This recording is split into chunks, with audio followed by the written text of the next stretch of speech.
Zeppelin were the masters of getting the balance right with their music.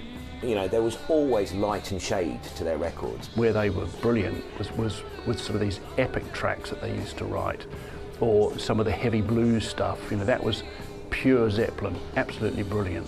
Excess was a rule of thumb, you know, it just was. You know, we're going to be bigger, we're going to be better. An incredible amalgamation of hugely individual talents which came together and coalesced in a way that almost cannot be described. They defined the 70s for me.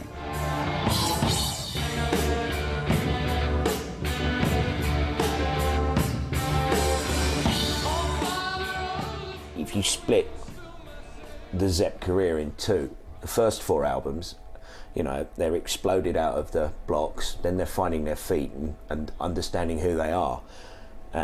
They reach that point with Led Zepp 4. From then on, you know, they can't repeat themselves, so they've got to keep on pushing the boundaries out. And that's what you start to hear in Houses of the Holy. Houses of the Holy was the next building block in the Zeppelin story. And once again, the band showed its willingness to experiment. I can remember getting the album as a birthday present. It just blew my mind. It was just the most incredible thing. After the critical acclaim that was heaped upon Led Zeppelin 4, Houses of the Holy got a bit of a muted response at the time from the critics and the fans, basically because it was the first time Led Zeppelin had dared to sort of move away from the whole, you know, the rock blueprint. The album itself seemed a little bit more fragmented than Led Zeppelin 4, which had a great cohesion to it, a real power, you know, a real sort of brooding intensity. This one was a collection of separate songs, really. Didn't really seem to have that kind of consistency. It was really a period where they were beginning to mature musically, and I think that reflected in how the album felt. Whether it was what Led Zeppelin fans expected didn't matter to them, and I think that's the important thing. They were pleasing themselves, and creatively they needed to do that. People thought up until that point they knew exactly what to expect of Led Zeppelin, balls out rock and roll, and of course they moved into all these other areas and it just confused people.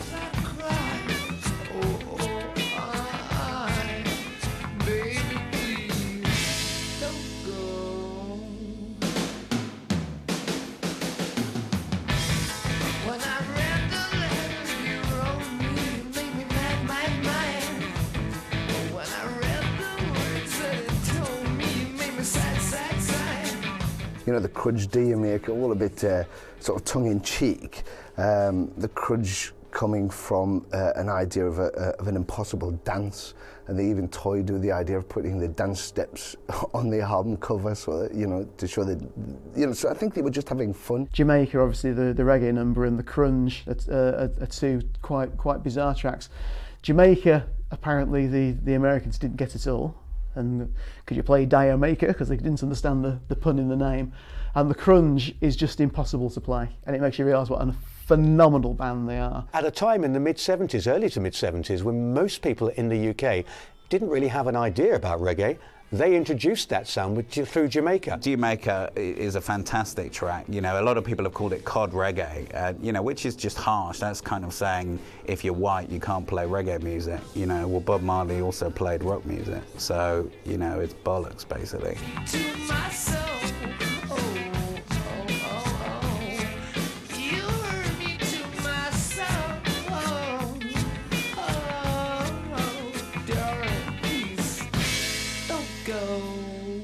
It was purely those throwaway tracks, Jamaica, the crunge, which seemed to me, and probably weren't thrown together in the studio. There was probably a lot of thought going behind it, and subsequent reviews, you know, when the album's come out and it's been remastered or stuck on CD, have claimed that you know, Zeppelin were being really bold and experimental by trying a bit of reggae on Jamaica.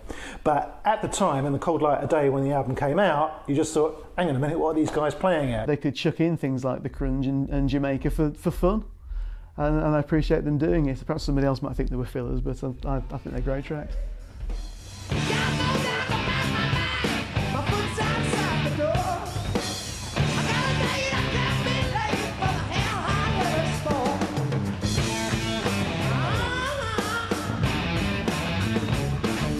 My favourite track on that album is actually The Ocean, which we play live, and there's a superb version on the How the West Was Won live version of it, which we copy as closely as we can. The drummer enjoys himself on that one.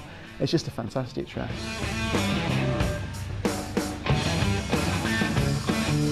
The title was inspired by the fact that Zeppelin at this point were playing bigger and bigger venues, obviously, particularly in the States, you know, the typical American enormo domes, and I think Robert Plant described them because they were just so big as the Houses of the Holy, as if they were sort of giant cathedrals. It reflects in tracks like The Ocean, for example, which Plant, basically the theme of the song lyrically is about, you know, those sea of faces that he's looking out at now, you know, the ever-expanding audience.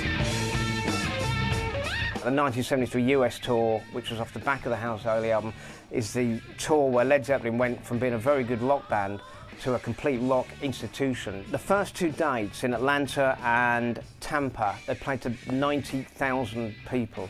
Atlanta was 49,000. The opening day of a US tour, that's a phenomenal amount of people.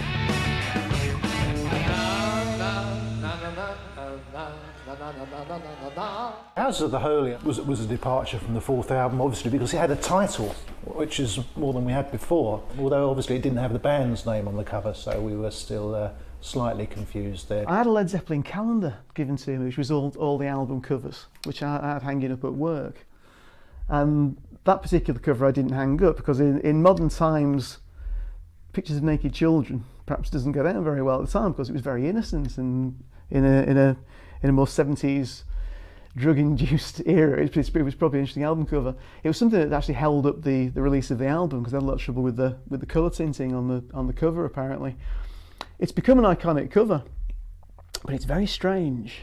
It's a very odd cover. I'm not quite sure what they were going to say with that one. Every album had a feel about it, which again is not something you get nowadays. You know, there was the whole thing with the Houses of the Holy, the cover with the naked girls, you know, crawling up the hill, you know, the mountaintop. What was at the top, the air of mystery, that came through in some of the music, particularly with No Quarter. I think that summarised that whole feel of the album sleep. No Quarter is a very dark song. It's a very ominous song, although the ominous aspect never really comes out. It's always very underplayed and very much under the surface, but it bubbles away. It's the way that that John Paul Jones comes in as the arranger, and with he's playing the organ on it.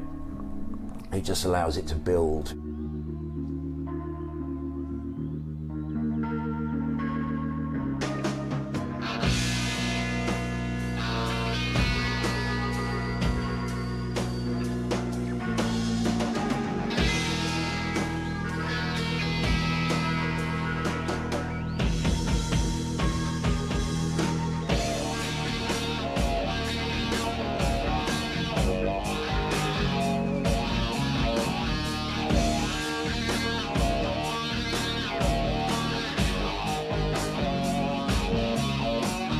It was John Paul Jones coming into his own within the band in a way that people could really hear.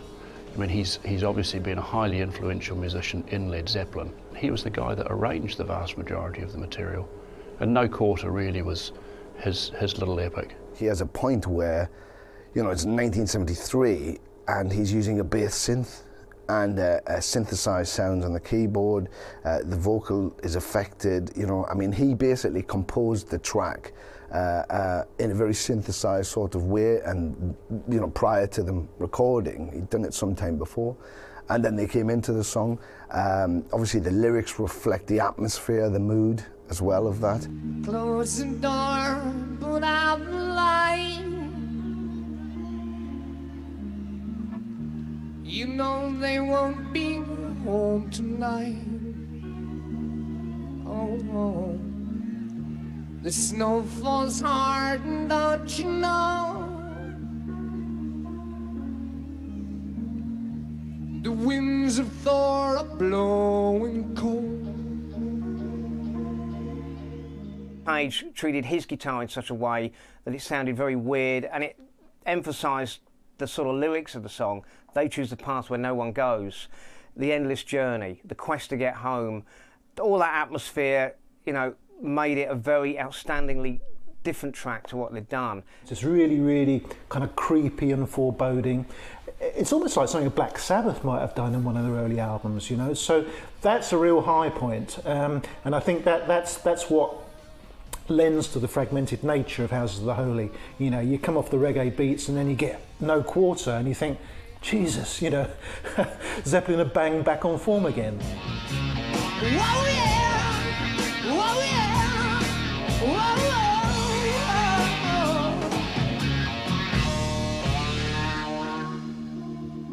Jimmy Page in particular felt every album was where they were at that time. So they'd been on the road a long time, they'd been to India, they'd soaked up different influences. One of the tracks on it, the lead track, the song remains the same. It's about their travels across the world.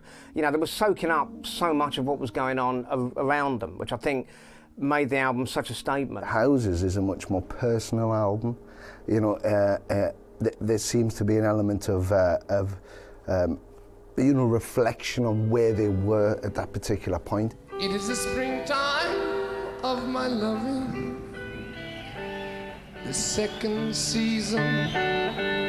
I am to know you are the sunlight in my growing, so little warmth I felt before. It's got the angular riffs, it's got Jimmy Page at his peak still, particularly Dancing Days is an obvious one, Song Remains the Same. But there's lighter stuff, you know, you've got the Rain song, which is like a pastoral symphony. Very different to what anything they'd done before.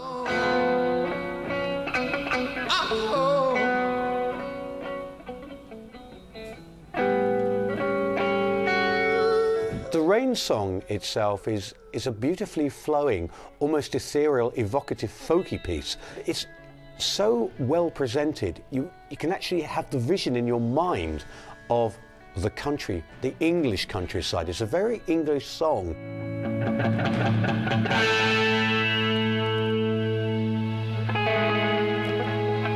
Houses capitalise on, you know, more orchestrated sounds, synth sounds, instead of staying in a very sort of guitar-oriented format. It's an album by a band that have been around the world several times, shagged a lot of girls, taken a lot of drugs, and you know, this was them looking back at the last few years.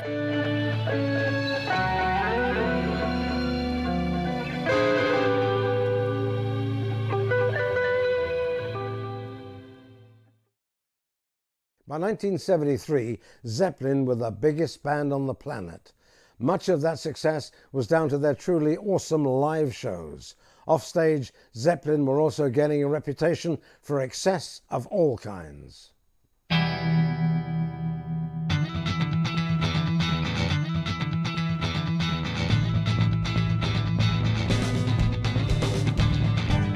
As the success grew, as the audiences grew, I think their arrogance grew as well, and it would do. They were, you know, mid-20s, millionaires, and, you know, you play to 60,000 people, you're not going to switch off the light at the end of the night, you know, go to bed, you're going to have a good time.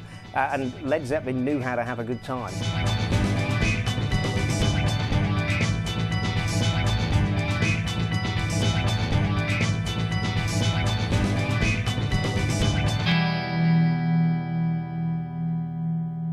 Did Led Zeppelin take things to excess off stage?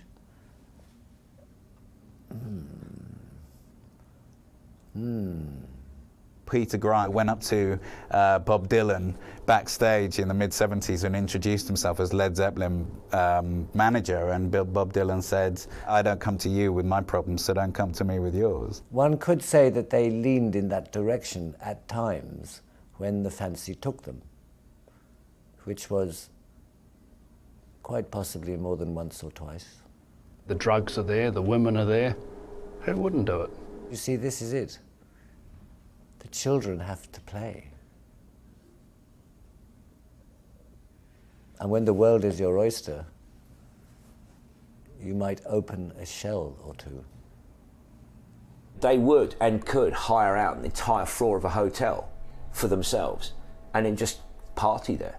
Led Zeppelin never debunked the myths at all. They allowed the myths to carry on, which means to this day, a quarter of a century after they split up, the myths are still as enormous as they were at that time. They personified everything that we now perceive to be, you know, either from a cliched piss tape point of view, the Spinal Tap thing, or the serious balls out rock and roll thing. You know, these guys invented the rock and roll rule book.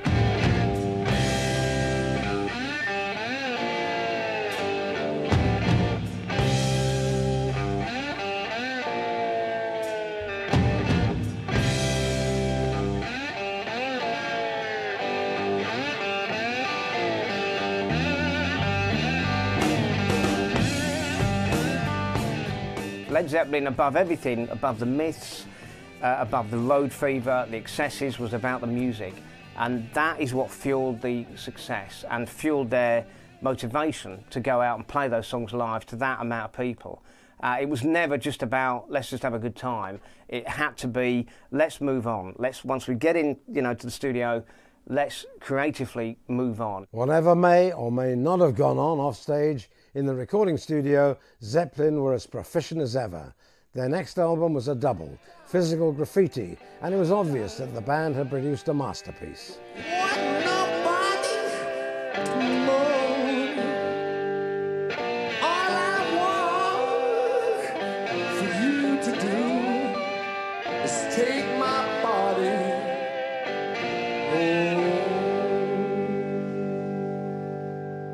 You don't get as big as Led Zeppelin unless you've got that belief in yourself. It's not arrogance, it's belief, and they, you know, believed, and to believe they must know.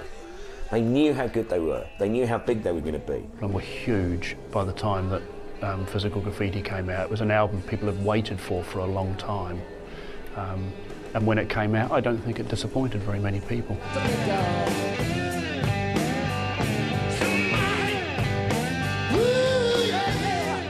Bearing in mind, in my view, the comparative disappointment of Houses of the Holy in comparison to its predecessor, Zep 4, suddenly Zeppelin come back on form with this just really, really daunting, powerful, moody, mesmerising project called Physical Graffiti. The 8 tracks they got for their 6th album, as it was going to be, were too long for the old vinyl album. I think it clocked in about 53 minutes, something like that. So the idea was, do we shelve a couple of the tracks?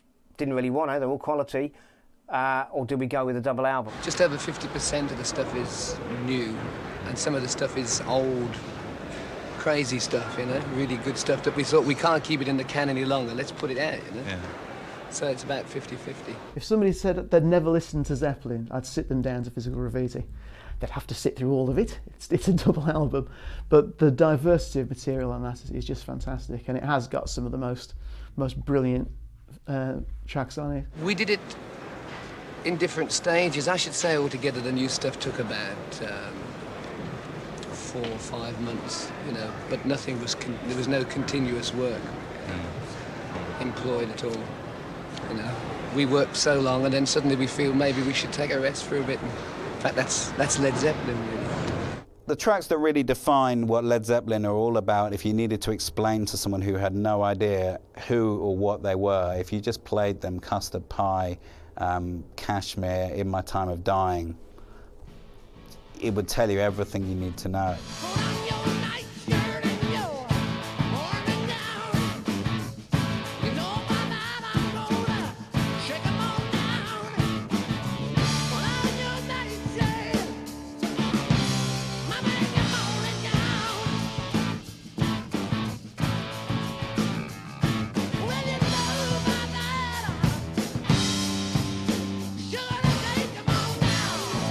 Zeppelin, I think, just pulled it off. You know, they just had 2 albums worth of material, and each song was just fantastic.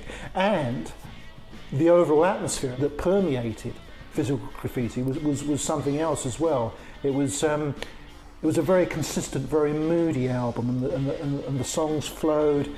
That atmosphere was all pervasive. It was a representation of what they did best. So there was the best rock tracks, the blues tracks, the light and shade, the acoustic. Every area that up to that point they'd covered was covered well. You've got the Eastern influence coming in with Kashmir, you've got the esoteric feel of In the Light, and you've got the basic rockers, which they could just do in their sleep.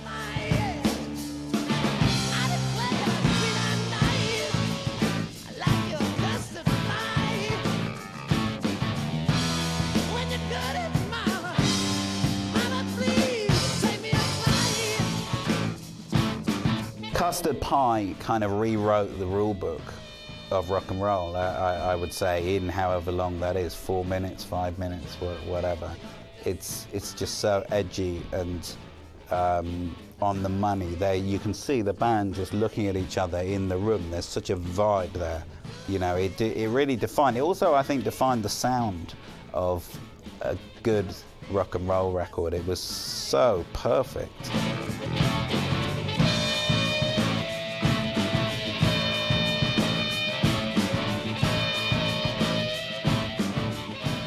Led Zeppelin's recordings were, by and large, quite brilliant with Jimmy Page's production. You know, he had a feel for the studio, quite obviously. Is Jimmy Page one of the best producers in rock and roll ever? Yes. The way that he produced Led Zeppelin is extraordinary, which is one of the reasons that they stand up today, not just because of their individual skills as players, but the way in which Jimmy was able to get that in the recording studio. You can't forget John Paul Jones and Jimmy Page had spent years as session musicians in back rooms of studios. So they knew their stuff. They knew how to create sounds, arrangements, atmosphere. That was, again, a key element of an album like Physical Graffiti, was the vibe. Physical Graffiti is just a very good example of how they knew to pace a record and how their songs worked against each other. Every track just seemed to build and build and build in intensity. All right, it had its soft moments, it had its Bronnieur moments, if you like, but it was that insistency, you know, that intensity, I think, that carried it through, you know, from side one right through to side four. At the end of a gig, if we haven't played Stairway, people shout out for it, but the number they shout out for most is Kashmir, which of course is possibly the standout track of the album. Kashmir's one of the best on there. I think for a lot of big Zepp fans, it's probably the all-time best Zepp track.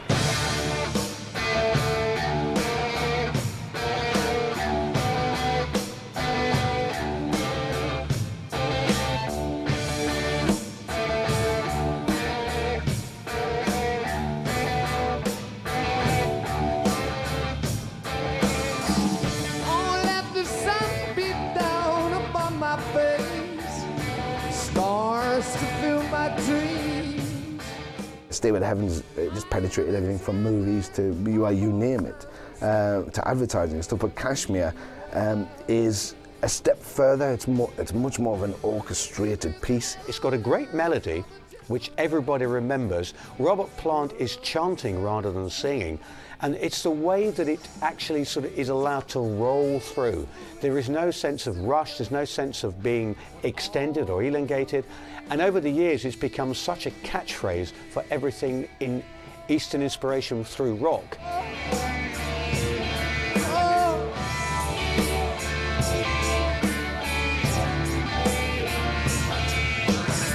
It's a very strange world Robert Plant was driving through when he wrote that song in Morocco. You know, he went on this long journey, I think that took him 2 days just down a straight road, and that's the original song was called Driving to Kashmir. You know, there's so much vibe in that record. It's dark, actually. The lyrics are, I think, quite optimistic, a lot of them, but the vibe of the record is just dark. They'd somehow, and I still don't know how they've done it to this day, they've amalgamated that very, very atmospheric Middle Eastern feel into a song of enormous power. They brought in brass players and like a horn section and string players. You know, they'd never used session musicians or really thought about that before. Kashmir is interesting for several reasons. It's got really only 2 riffs in it, but you've also got John Paul Jones's fantastic horn and orchestra violin arrangements on it as well. The main riff, the feel of the main riff, is what's been copied the most, which is the famous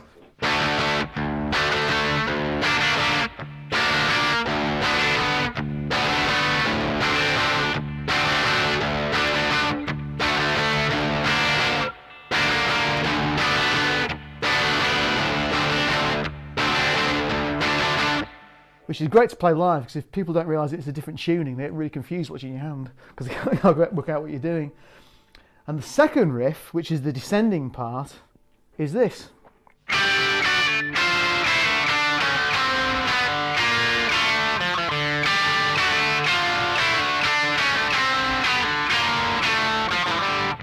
And there's really only those two parts in it. There's an intermission riff, but the whole thing is built around that. And as I mentioned before, it's the pulse of John Bonham's drumming all the way through that keeps pulling back the feel of the track. Brilliant production as well from Jimmy Page. It's very basic, the production. It could have easily been overloaded with things, but it wasn't. It was allowed to be what it should be. Again, serendipity plays its part. Another time, another studio, another album, maybe it would have been overbalanced. This time it works brilliantly.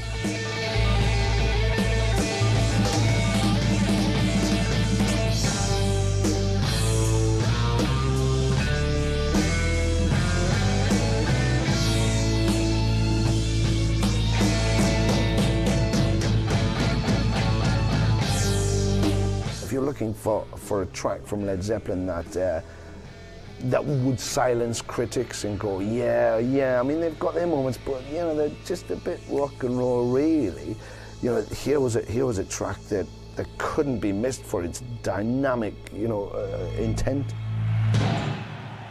If there's any album that says, this is Led Zeppelin, that's the one.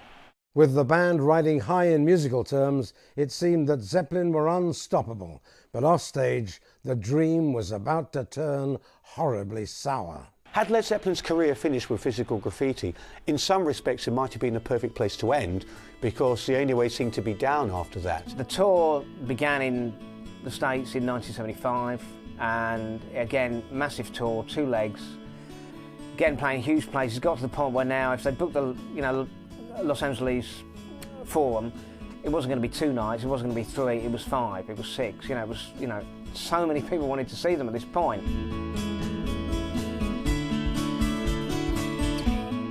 They were going through a lot of problems by the mid-70s. I mean, there's a whole myth was growing up about Jimmy Page's fascination with Aleister Crowley and black magic and dabbling in that aspect, and the way that bad karma was starting to affect the band.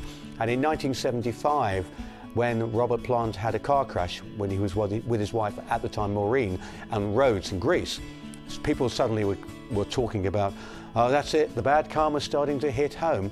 And they had to actually push back the recording of Presence a little bit because of that car crash. After a long layoff to reflect and recover, Zeppelin stormed back into action with Presence. On stage, Zeppelin were on fire, but off stage there was a distinct impression that the band were no longer firing on all cylinders. Robert Plant and Jimmy Page composed a lot of the material while in Malibu or Hawaii or somewhere while he was recuperating from the accident. You know, so they were in a nice, mellow environment, but very different to where they'd been before. Then they went into rehearsals, and Plant was, you know, sitting in an armchair with his leg up, you know, singing. And even he said it was just so odd to be with Zeppelin, like in this armchair, trying to, you know, deliver. It's interesting, Presence. That's the album that it was the first album to enter into the bargain bins, apparently, in the record shops. I think it's a really bad press. It's an interesting album because it was made under enormous pressure. Robert Plant was recovering from the car accident he had, and you can tell it's really Jimmy Page working flat out. It's Jimmy Page's album. Jimmy Page took a greater control over it. A lot of the compositioning was his, production was his, and he said himself, this album is us with our backs against the wall screaming really loudly, was his quote. So there's a power from the album.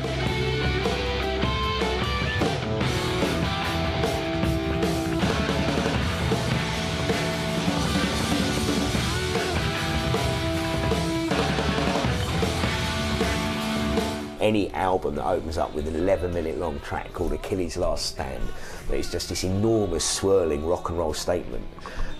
How can you not like that? I think Achilles' Last Stand, had it been written earlier, and who knows, maybe it was, but it actually would have fitted in very, very well with the material that was on side 1 and 2 of Physical Graffiti. It had that sort of very full, vibrant sound that Led Zeppelin managed to achieve, really from House of the Holy onwards.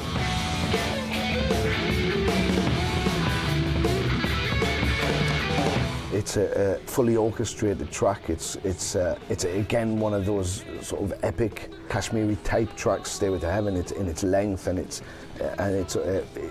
whole shape and colour.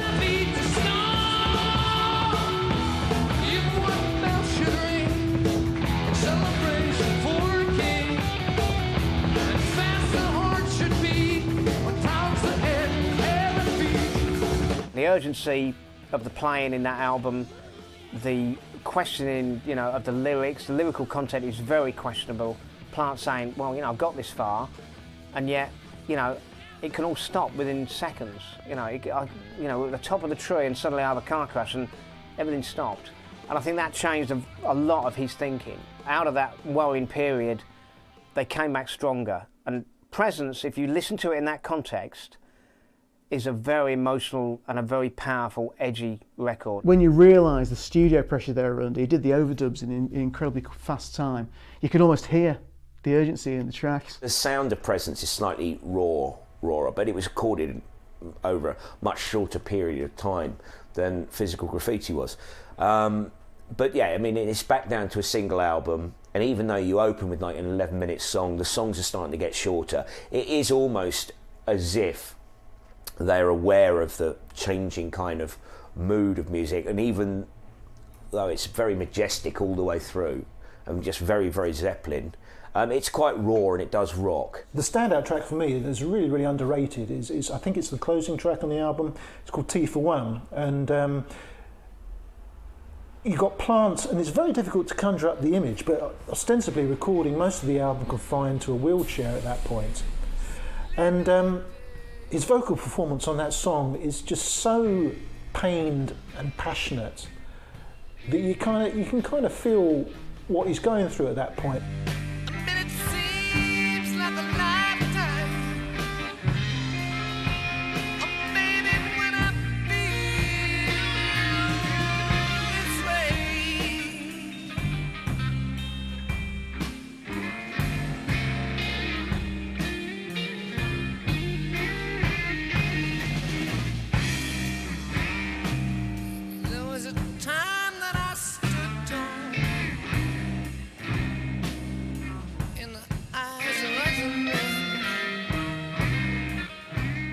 It's a track, if you sit down and play one blues track that Led Zeppelin's done, or if I had to pick one blues track as something that's very, very easy to listen to, but also got a very exciting feel, it's T for One. And it's got bits of almost everything in there. Classic track. Although it was quite different than anything else Led Zepp were doing on, or at that period of time with Presence.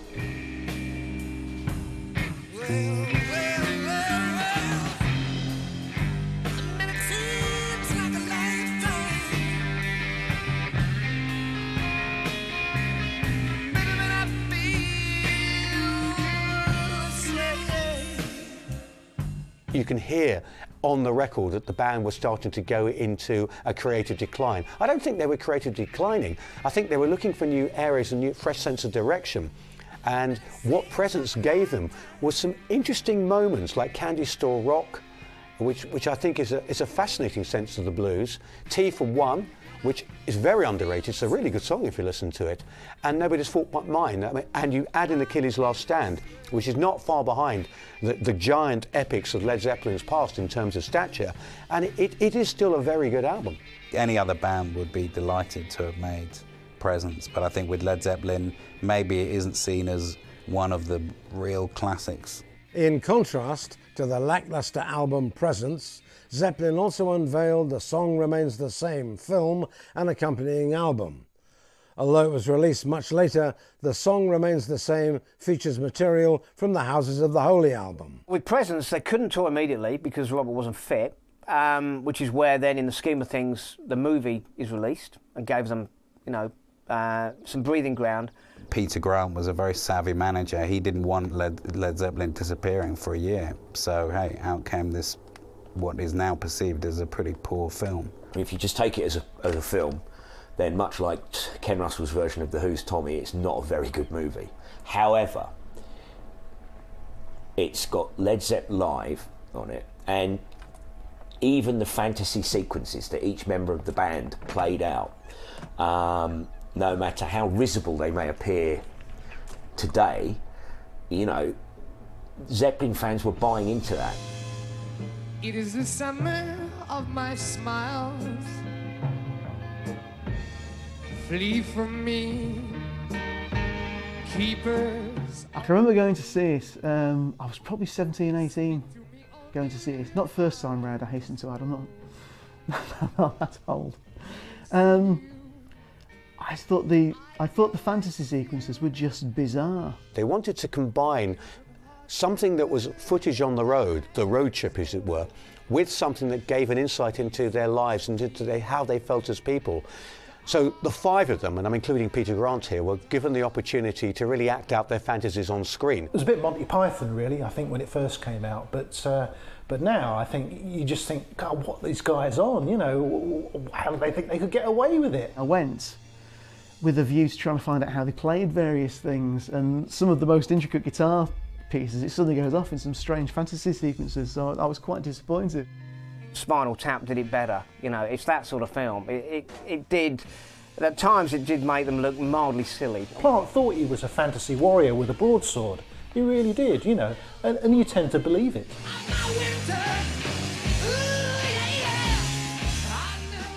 It didn't come out to 1976. The gig they were filmed at Madison Square Garden had occurred 3 years earlier. Having never seen Zeppelin, of course, it was that was the nearest I was ever going to get, so I sat there quite transfixed through it, if disappointed. You need cooling, woman, I'm fooling.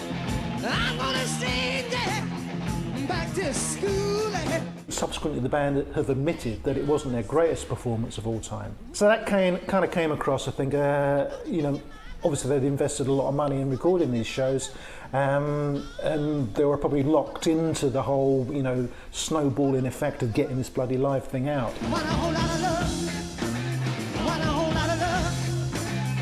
Page mixed what was there. The soundtrack to the movie wasn't perfect, certainly as far as he was concerned, and his performance. But there it stands as it was. And from my point of view, I think that's why I think that the film and the album works, because that's the real deal. You know, so I love the honesty of it. I love the honesty of that.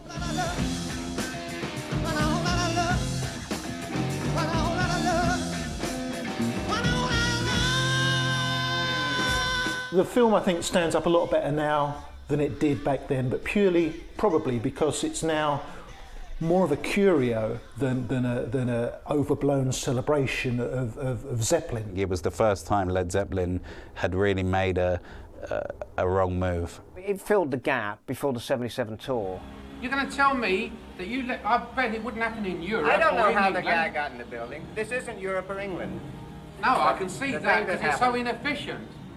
The movie actually did display, especially Peter Grant, being very much the man who protected and defended his band, but would do so at the expense of anybody else. I don't think they'd ever have been as successful if they hadn't have had Grant. I mean, he opened a lot of doors. Literally, I think he kicked in a lot of doors, apparently. He and Jimmy had had a close relationship that had built up through the Yardbirds, Peter looking after the tail end of the Yardbirds. And Jimmy and Peter Grant worked together very, very closely. And Peter loved Jimmy, and then secondly, he loved Led Zeppelin. In a platonic way, of course, ladies and gentlemen. They're famous, of course, for earning an amount of money, but holding on to an amount of money, mainly because I don't think anyone would argue with Grant. And there's stories of them being paid in cash, and this huge man pushing in the door and saying, right, we'll have the money now, sort of thing. I don't think he said, we'll have the money now, please, but no one would argue with him. He changed the rules of rock and roll management. Suddenly, shock horror, the band were getting the majority of the money. They upped the percentage rate so that they got an enormous amount of money. And it pissed the promoters off, but they had no option because, you know, Zeppelin were the biggest band in the world. If they were going to go on tour, the promoters had to get them. So it really was a no-lose situation for Zeppelin. That time in America in 1977, No act had got as big as they had got. They just hadn't. I mean, you had to really be there and understand what it was about being on tour in that year. They swept the country, but backstage, it was getting out of hand. And I think the arrogance of Led Zeppelin could have cost them dear. What happened in America with Billy Graham, who was the promoter, who brought Zeppelin over, and he was the guy to have doing a show. He was the biggest promoter in America, and after one of their concerts, and the whole thing goes, there was a big argument over someone's son, and Peter Grant was involved, Bonham was involved too. There's Zeppelin, I think a security guy, and one of their techs was involved. There was a huge, big fist, all-out fight outside their dressing room. And there was an assault case against John Bonham and Peter Grant, and it was getting out of control. I remember Peter Grant, when I spoke to him about this, he looked pretty solemn. Many years later this was, and he looked me in the eye and said, that was something that shouldn't have really happened. It shouldn't have happened. We regret it happened. It was not something we were comfortable with, but it got out of control, and we didn't even realise it was getting out of control. And then to find out only a couple of days later, the next show, which was pretty low-key, because the police and everybody was involved, and this whole thing was going to go further.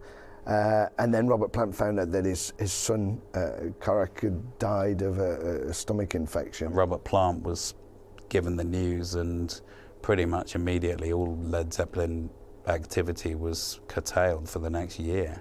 Really, everything was put on hold while Robert Plant kind of dealt with this. I think he sort of went away and became a lot more reflective. John Bonham, who is Plant's lifelong friend and was, coaxed him back into it. Really, I think it was John Bonham who was instrumental in keeping Robert in touch and eventually saying, "What are you going to do?" I think Plant did think at one point about doing something else. He mentions that he thought about being a teacher. But it did come back, thankfully, and they regrouped in 1978 for another album, and it was all back on. Zeppelin marked the beginning of the 80s with In Through the Outdoor. Once again, there'd been a long break. The material seemed somewhat thin and somewhat overstretched. I think they made the right decision to continue, because otherwise it would have been a case of what would have happened, what could we have achieved. I think they were at a point where they were still pushing boundaries.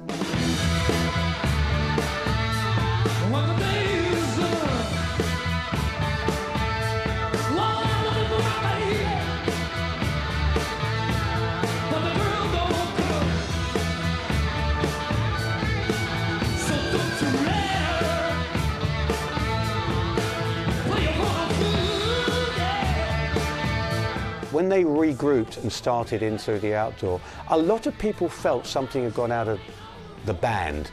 And you listen to Into the Outdoor, and there are people who regard it as their weak point. When it first came out, I just thought it was an album of outtakes, to be honest with you. I didn't really realise it was a new album. It wasn't recorded in Britain or America. It was actually recorded in ABBA's Polar Studios in Stockholm. I'd love to know what the real story is behind the album, because if Presence was Jimmy Page's album, Into the Outdoor no doubt was John Paul Jones's album, and it's incredibly keyboard led.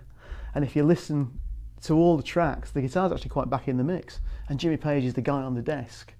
Now, I don't know what personal or health problems he was having at the time. I certainly wouldn't like to comment on tape or camera, but you feel he was taking almost a back seat. Jimmy was going through huge drug problems. I don't think it's any secret at that point. The motivation for Page, because of his health, wasn't really there. So what you find him with that album, it's not a Jimmy Page album, it's a John Paul Jones album. John Paul Jones got his keyboards back out for the album. I think he was strictly on bass for the preceding record, Presence, which lends it, a slightly more lightweight feel. There are some ideas on In Through the Outdoor that don't quite work. It's got more sort of synthesizer kind of sounds on it, which would have been a bit alien to a lot of sort of Zepp fans. It's a much more light-hearted record, I'd say, and it's less straight-out rock and roll. They're stretching out into a lot of other territories. In the Evening, Carousel Umbra, these are pretty good songs. You know, I mean, in the evening, that's got the whole, that's you know, the sort of the creepy mysticism, and then the stomping rock. We're playing in the evening, which if you take the guitar riff, it's actually a really heavy track.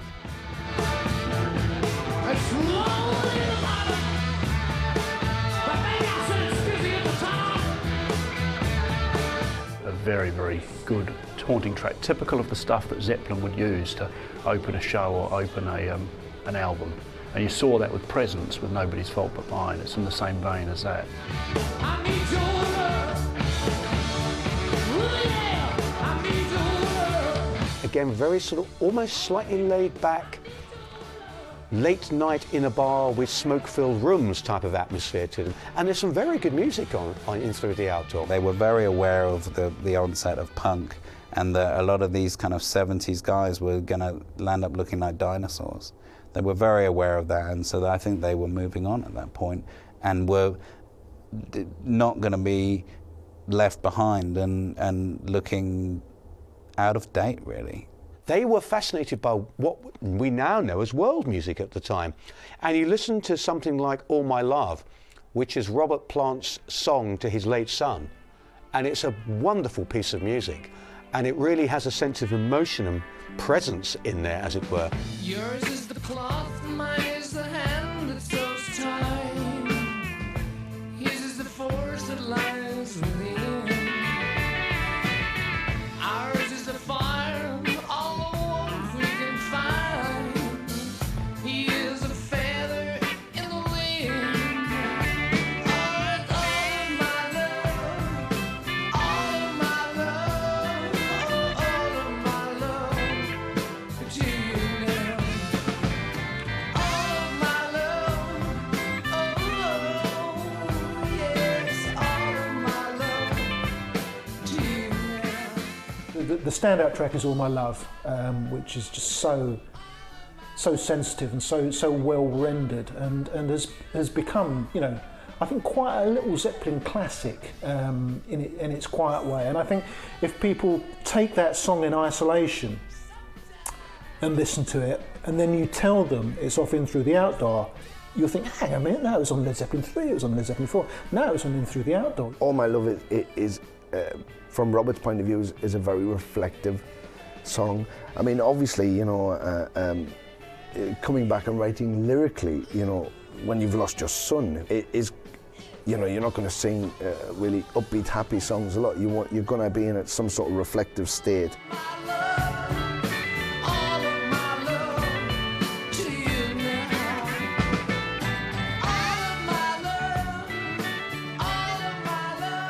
They used strings in there, and it was technically very, very well put together.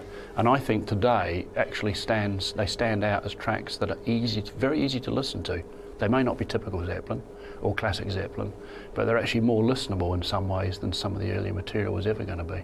It looked like the Zeppelin legend was ready to sail on sedately into the new decade, but tragedy was just around the corner. They were ready to carry on. You know, there was new places to go. And I think Into the Outdoor was a launch pad for what was going to be the next step. There is a story, a rumour, I don't know if it's true, that after the album, Jimmy Page and John Bonham were saying we need to make a real rock album now, a real back to Led Zeppelin 4 sort of album. Of course, unfortunately, they never got the chance to do it. None of them would have realised that when they recorded In Through the Outdoor, it would be the last record that the four of them would ever record with each other. You know, no one knew that what happened to John Bonham was going to happen to him.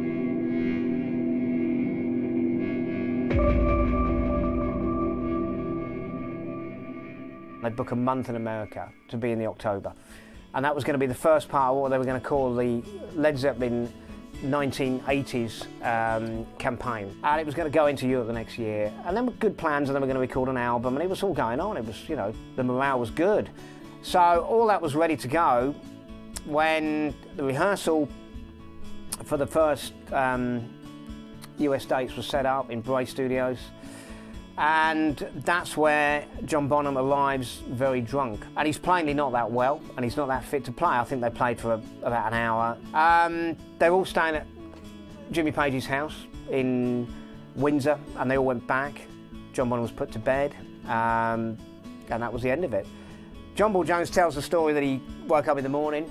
John Bonham hadn't got up. They left until about 2 or 3 in the afternoon. John Paul Jones goes up to stir him. No answer. Goes in, and he was dead. He was dead. He died, choked on his own vomit. Well, when John Bonham died, it was just shocking and very sad, and just sad, you know.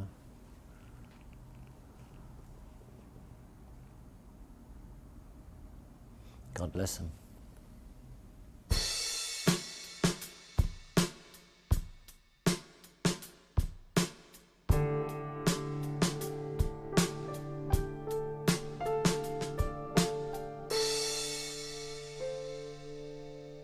When John died, there were definitely tremors, you know, felt throughout the music world, purely because he was just such a fantastic drummer, and indeed created those tremors. You know, when he hit his drum skins, I mean, he's just got such a unique style. To me, always when I listen to him, it just sounds like he's playing drums while he's falling off the edge of a cliff. John Bonham was certainly the most exciting rock and roll drummer I think there's ever been. He also invented what we now know as heavy rock drumming. An absolute show-off at what he did, which was part of the magic and the brilliance of his drumming. But technically, he was not a brilliant drummer. He wasn't not brilliant, but he wasn't he wasn't superb. He was big because of the band he was in, but he was more than able to carry it off as well. He was so integral to Led Zeppelin, so that when he died, and Led Zeppelin basically said, we're not carrying on, everyone understood. Led Zeppelin was always the product of 4 unique individuals. With Bonham gone, the band took the wise decision that things could never be the same. In fact, nothing could ever be the same. Everything from here on in would be second best. So Zeppelin quietly disbanded, leaving a mighty musical legend intact. Then you move into a very strange period where Robert goes off and does some club gigs with the band. Jimmy doesn't know what to do. You know, Jonesy in the end, he always tells the story that when the band stopped, he was up for the school run again. So that's what he did. He just went back to being a family man. And eventually they picked up the pieces and different things happened, and they carved some sort of solo careers out, particularly Robert. But then it all changed again at Live Aid. I think for a band that steadfastly refused to reunite after John's death, to come back for Live Aid, I mean, obviously a fantastic cause to be involved with, but maybe they should have thought, hang on a minute, you know, will this taint the legacy of Zeppelin? Led Zeppelin didn't play at Live Aid. A group with Jimmy Page and Robert Plant and John Paul Jones played at Live Aid. Wasn't Led Zeppelin. Phil Collins is a great drummer, but he's about as rock and roll as a wet tissue. It was the whole thing, I think, was a big mistake. I think they were under a lot of pressure to do Live Aid. And I think in the end, Bob Geldof is not a man you can easily say no to. I think they did a pretty good job considering. And it was all for a good cause, so who can complain?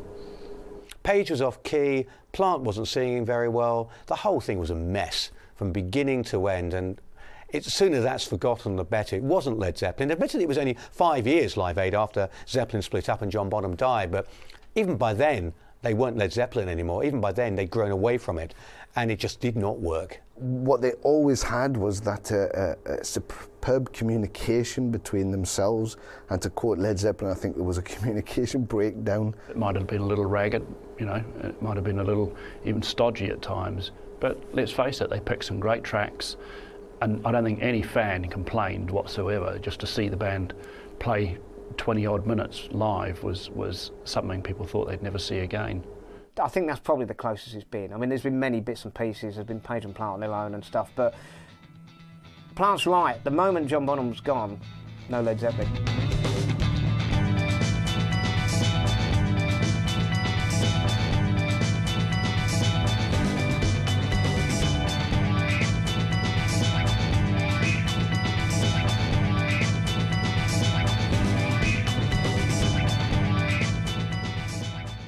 would have been fascinating to hear what they would have come up with if they'd have carried on, certainly for a couple more years.